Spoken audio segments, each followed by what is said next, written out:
I'd like to welcome everyone to DocToks. It's Season 5, Episode 26, and we are excited to have a great show ahead of us. Dr. Tennant has some very special things to share with us this evening. So, Doc, if you'd like to, please go ahead and take it away. Thank you so much. Thank you, Jamie. It's nice to be here again this week and to have another session. This evening, I want to start by talking about an event that's probably not known to anyone except me. But almost exactly 15 years ago, in July of 2010, and there was an international meeting was held at Stambury, France, called the International Congress of Arachnoiditis and Tarlosis. Now, at this Congress, they had every international name that was dealing with these issues at that time, which included Dr. Warnke, Dr. Aldretti, and Dr. Smith. In other words, if anybody had done anything with tarlosis or arachnoiditis, they were at this particular Congress. I bring this up because their conclusions at the end of that conference were about threefold, and I thought I would at least bring those up because they have relevance to where we're at today and certainly where we've been and where we're going. Because they did have the best minds in the country at that time, and they wrote a rather extensive report based on the consensus of the people who were at that meeting. Now, a couple of things. There are about 3 points that I think are relevant today. One is they did recognize that arachnoiditis wasn't an inflammatory disease. They recognized that. As a matter of fact, they said something rather interesting. They said chronic inflammation and scarring of the arachnoid layer. It damages affected nerve roots, causing them to clump together like overcooked spaghetti. So if you've never heard the term overcooked spaghetti, that was their terminology for nerve roots in the spinal canal that clumped together and formed arachnoiditis. Now, the second thing that they all agreed on was one form of treatment, and that was they agreed on the emergency treatment for someone who developed symptoms of arachnoiditis after an epidural injection or after a lumbar puncture, or after surgery. In other words, people who experience pain, weakness of the legs, crawling of insects on the legs, headaches, and dizziness.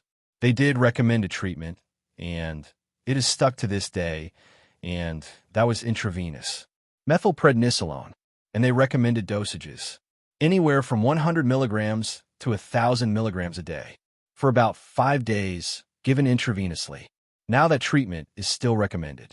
Now, I have given doctors an option for emergency treatment, and that is methylprednisolone, given orally as a 6-day Medrol dose pack, plus ketorolac injections, plus a hormone called medroxyprogesterone. In other words, we do have an option for emergency treatment. But the basic thing I did want to call to your attention is it now over 15 years? Methylprednisolone. That's the one corticosteroid that we know has an effect on adhesive arachnoiditis. And as a matter of fact, that to this day, that has been the only consistent medicinal we have in our armamentarium that we know is going to reduce inflammation and pain in arachnoiditis. That's the only thing we have that's held up over time. Ketorolac, almost as good as dexamethasone as an alternative corticosteroid. But going clear back to the International Congress 15 years ago, methylprednisolone has turned out to be an essential drug for the treatment of this disease. Now, the third thing they said, which is what I want to focus on tonight, they clearly summed it up in writing, and they said, treatments are of limited positive effect, with no cure or treatment currently available. They went on to state fundamentally that there was almost no use in trying to treat adhesive arachnoiditis. Now keep in mind, those are the world's experts. 15 years ago. Okay. Now, I was not considered a world expert at that time. I was interested in the disease. I had been trained to some extent by Dr. Aldretti. I knew Dr. Smith, or at least communicated with her, and even Dr. Warnke in Germany. So I was aware of the disease and knew about it. But when they came out with a conclusion that there is no treatment, particularly no cure, and it's almost useless trying to treat it, well, that greatly disturbed me, because I didn't believe it. I did not believe that adhesive arachnoiditis had no available effective treatments and that it couldn't possibly be cured. And I want to make it very clear right now. I'm still hopeful that we get cures. I believe we're seeing some near cures even today. And so, in the last 15 years, we've made a lot of great progress. Now, Let me go back again to 2010 and tell you why. At that time, I felt that we had a chance to really treat adhesive arachnoiditis, and why even today, it's going to be a subject of this educational session, and that has to do with what? Our hormones? No. The scientists like to call a group of hormones called neurosteroids. Now, what this means is around the year 2010. Basic science researchers had discovered that the spinal cord made a lot of common hormones that we used to think were only made in the adrenal gland, ovary, or testicle. We had no idea that this, for example, the spinal cord would make its own testosterone, or its own estradiol, its progesterone. We knew about pregnenolone. We knew about DHEA, its dehydroepiandrosterone, which I'll be calling DHEA, the rest of the evening. But there was a bevy of studies, published at that time, showing that these neurosteroids, given to rats that had their spinal cords even cut in two or trampled, it would heal the spinal cord and put it back together. So even at that time, I figured, now there's got to be a way to take this information and put into direct clinical use. And I think we're finally starting to figure that out. And that's going to be the subject of tonight's session, to a great extent. So anyway, let me go ahead and get started. It wasn't too long after 2010 that I came up with the idea, based on patients that I had been treating, that you had to approach adhesive arachnoiditis from three directions. You had to suppress the inflammation. You had to get pain relief, for Pete's sakes. But then, thirdly, you had to try and heal those nerve roots. And you had to try and heal the arachnoid membrane. And so that's where the third component, neuroregeneration or healing of the damaged tissues, came into being. So it wasn't long after 2010 that, at least in my mind, and to this day, you've got to go after adhesive arachnoiditis in three directions. You got to get some pain relief so you can function and feel halfway decent. Secondly, you've got to suppress inflammation. It's an inflammatory disease, and if you don't suppress the inflammation, nothing else seems to do much good. So that's a critical component of pain relief and inflammation. Now, if you get those three things going for you, the neuroregeneration or the healing of the disease is well on its way.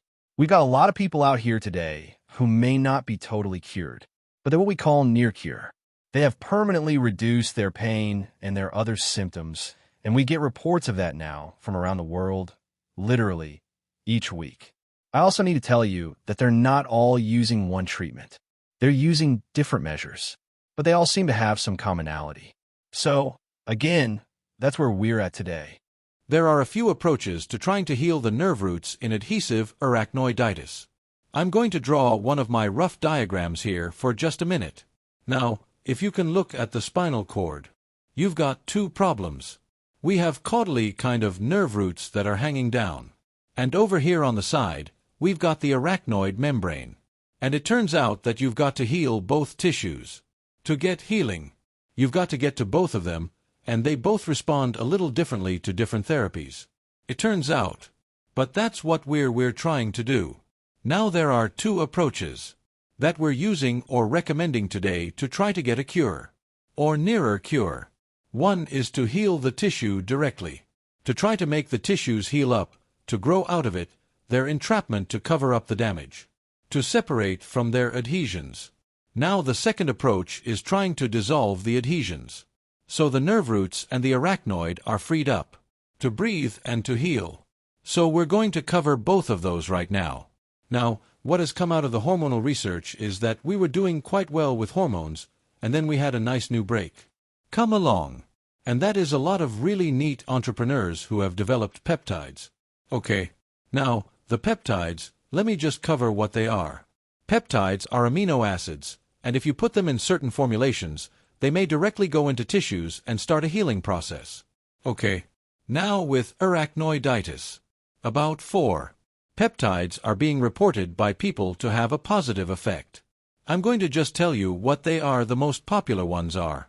One is called body protection compound, better known as BPC-157. That is the most popular peptide out there. The second one is thymosin, or TB-500. Now thymosin is interesting. Thymosin is an extract of the thymus gland. It's half a hormone and half a peptide. And it has great healing effects, plus great anti-inflammatory effects. So thymosin is becoming more and more popular even by itself, or in combination with some of the other peptides.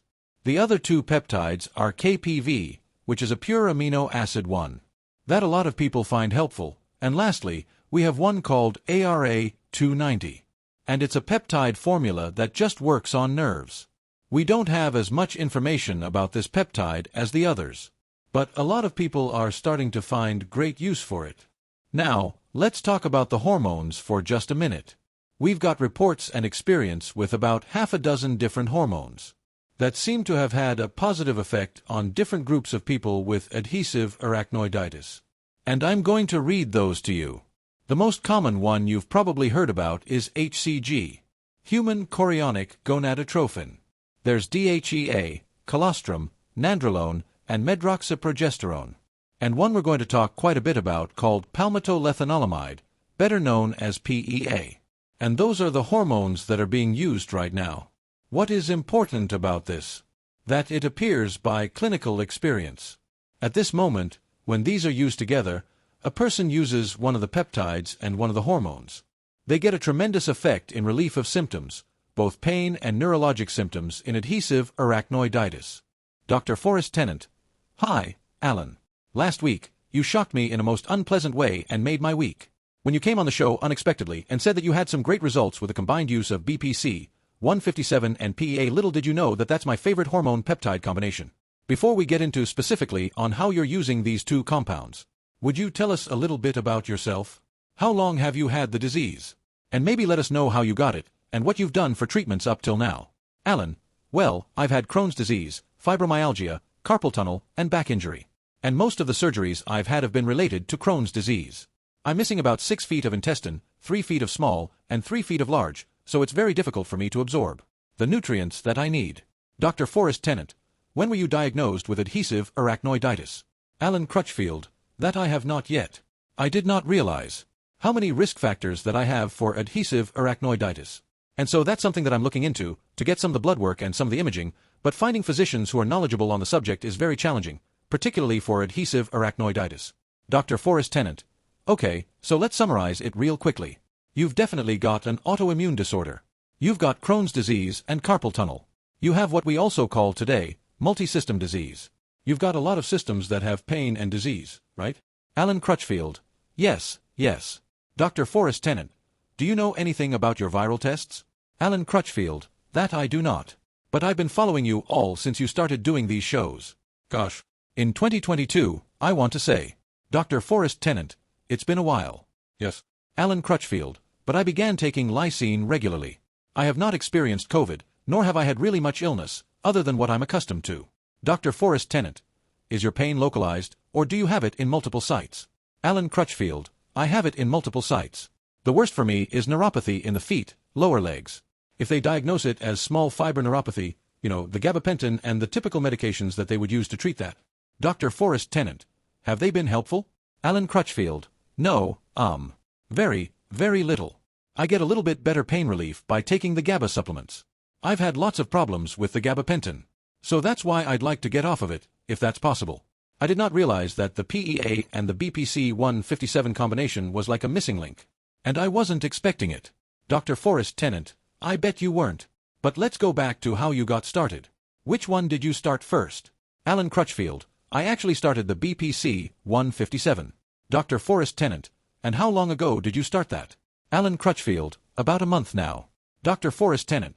Do you have the oral, the injectable, the nasal? Alan Crutchfield. I do have the oral form. Dr. Forrest Tennant. Okay. And then when did you start the PEA? Alan Crutchfield. Oh, we're getting close to week 3. Dr. Forrest Tennant. Week 3. Now, let me ask you another question on both counts. Why did you start the BPC? And why did you start the PEA? You must have had some information that influenced you. Alan Crutchfield. Yes, I've had difficulty controlling the neuropathy. I had some other areas like dental, oral, and some other things.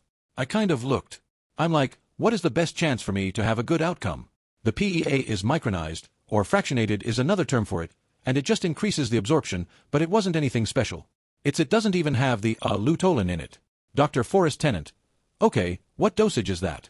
Is that 600 or 300? Alan Crutchfield, this is 600.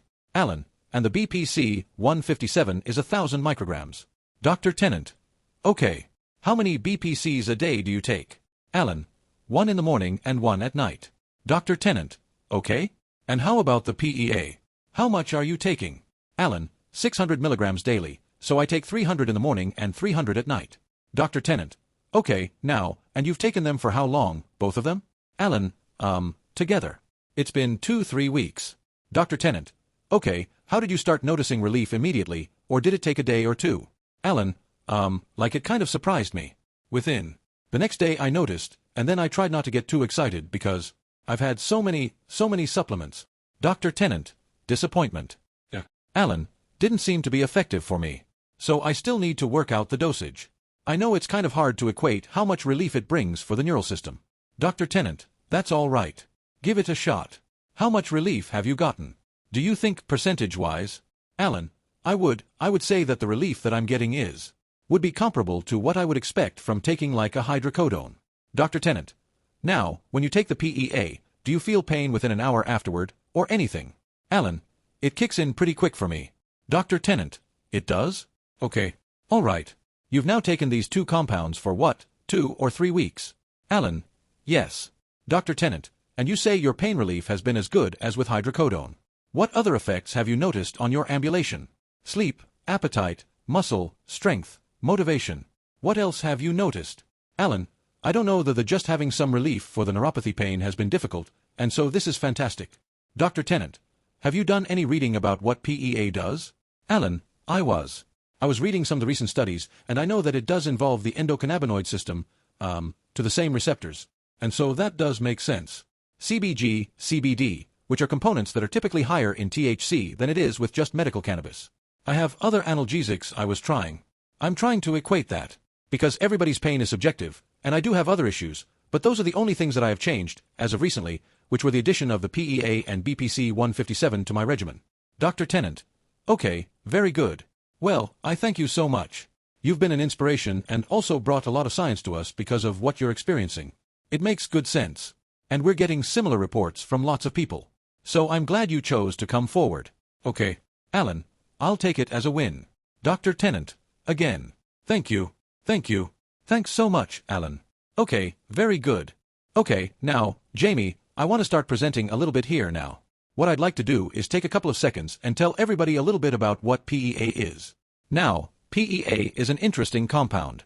It's been recently discovered in the human body, and the human body apparently only produces it when you get pain. And there's only one other hormone in the body that has direct pain relief, and that's oxytocin. But PEA acts on the cannabinoid receptor, plus some other receptors. And it really is a hormone. It's secreted into the blood by tissues and goes to certain receptors, just like a normal hormone. Now, some of the reports that we are getting there are reports out of Europe in which people are taking 300 or 600 milligrams twice a day, and after 4 to 6 weeks the central pain gets a lot better. And so they are advocating in Europe PEA twice a day, and there are some American doctors now recommending this. I'm now recommending that you do a little bit like Alan. Give it a go, you can take it as a single dose and see what happens. And if you want to take one of the other hormones, like BPC, or colostrum, or DHEA, I think you may get an extra effect. Time won't allow me to go on and talk about the different combinations. Except I would admonish everybody out there that if you happen to have adhesive arachnoiditis and you've got reasonable pain relief, you're still ambulatory, your bladder and your bowel still work, and you're not bed-bound, you've got enough tissue left that you want to try those combinations of peptides and hormones, because to me they are the wave of the future, and I think we're going to find out better and better combinations. But the one Alan has taken is my starting choice. Also, it's inexpensive. You can get it, and I think you should give it a try. With that, I want to move on now to another subject. What I want to talk about now is a little bit about the dissolution of adhesions. There has been a theory for a long time that if we could just dissolve the fibrosis or the adhesions, we could free up the nerve roots on the arachnoid membrane and relieve the pain, and maybe even get some curative effects. The studies originally on this came out of France, and they found that fibrosis on the dura called epidural fibrosis would dissolve with pentoxyphyllene and vitamin E, and that treatment is now being used by a lot of people with adhesive arachnoiditis to try and dissolve the adhesions. Now, a couple of supplements have come along that people are also taking, and we are getting some positive reports. One is serapeptase. Serapeptase dissolves adhesions. We have got some reports of people who literally when they take serapeptase, their pain goes away. We're assuming that somehow or another it's potent enough to free up a nerve ending somewhere. And also nattokinase is a substance that will dissolve adhesions, so people today may want to medically try to relieve some of their adhesions. The other thing I want to talk about to close out today is some of the electromedical devices that are being used. When you bring up electromedical devices, I want to be honest about it. There are people out there in the world who sell these devices. They use them. You can get a lot of biases, but the fact of the matter is, they have a place in treating adhesive arachnoiditis. Now, a few years ago, I was contracted by a contractor for the Veterans Administration System to work with a radio wave device in the Virginia hospitals, and we treated lots of people with adhesive arachnoiditis. What we found was that almost all of them got better, but there was a ceiling effect. They might get 10% better or 30%. But that was about it. Now, today, we have some other devices being used. Now I use the word electromedical. I know this is a little complex, but let me just see if I can simplify it. There are two kinds. One is electric currents, just like a current coming out of your socket. The second kind is electromagnetic energy waves. Electromagnetism is 50% electric, 50% magnetism. And that's what a laser is. That's what a radio wave is. That's what a microwave is, to be honest about it. And so, we have people today using both electric currents and electromagnetic energy to treat adhesive arachnoiditis. I have positive reports from both kinds. Now, there are two electrocurrents that I want to talk about a little bit. There's one in which people have decided to put together a lot of different electric currents at the same time, and they call it scrambler therapy. Now we've got some good positive reports on this, to where people who have had hesitancy have gotten better. The one that has gotten the most play lately is one called microcurrents. And this is very appealing, because a lot of times, it's abbreviated MSF for microcurrent specific frequencies. In other words, that's specific frequencies. The microcurrent seems to get through the skin, the subcutaneous tissue, the dura mater, and the end of the spinal canal. And so we do have several people who are getting benefit from that. That may turn out to be the very best one. From my point of view, I'm encouraging these different groups, using these different ones to continue with them. Hopefully, get us some papers. Give us a series of 6 cases, 12 cases, whatever. So we can kind of put things together and start having some hard recommendations at this time. I just want to make it clear. I'm supporting the use of both electromedical devices, both the electric currents and the electromagnetic devices, hopefully, and here's what I truly hope. I'm hoping that we can figure out which of these works the best, and that at-home take-home devices can be available. And somebody like you, Alan, you may not have a diagnosis, but you know darn good and well, you've got inflammation in your back. And if you had one of these devices at home, you could use those in addition to your medical and exercise programs. Okay, so that's what we want to see out of this in the long run. Take-home devices where people can use either one. Microcurrent waves, or maybe radio waves, or something that seems to work in freeing up the adhesions in the spinal canal. These plates have a point. I started by saying, is a cure possible? I believe that we've made great strides in 15 years. And I think that as we go along, a step at a time, we're going to put together programs that get you either to a cure or near a cure. Okay, I know that may sound Pollyannish. And a lot of people still say, you can't even treat this disease. Well, I'm not going to say that I see too much positivity. I see too many people doing too terribly well. And I still am.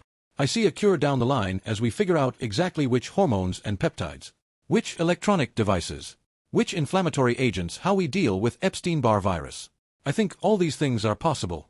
We've just got to put the package together, and I want to close out by talking about 2 other treatments that I support, and this might surprise you. One is stem cells. I don't have a good technique yet when you hear the term stem cells. You're talking about different kinds of cells, different ways of administering them. I've got some positive reports. And those practitioners out there using stem cells, go for it. We need you. We need you to try it on willing people. And lastly, this might shock you, but I am aware that microsurgery is being used successfully to almost cure some people with adhesive arachnoiditis. Some German physicians have done so, and there are a couple of top-notch neurosurgeons in Dallas who are doing some real pioneering work. And I, too, support surgery in selected cases. The surgeons doing this work select their cases quite specifically for certain criteria. But again, it would be amiss on my part not to uncover every stone I can find. Let's find that cure, whatever it takes. So with that, remember, near a cure and cure. I think it's possible, and that we've made a lot of headway in 15 years, and we're going to make more in the next 15 months. So with that again, Alan, thank you so much. Jamie, thanks again for a great program. I'll sign off until next week. Good night. Thank you all so much. God bless you all, and remember, you are not alone.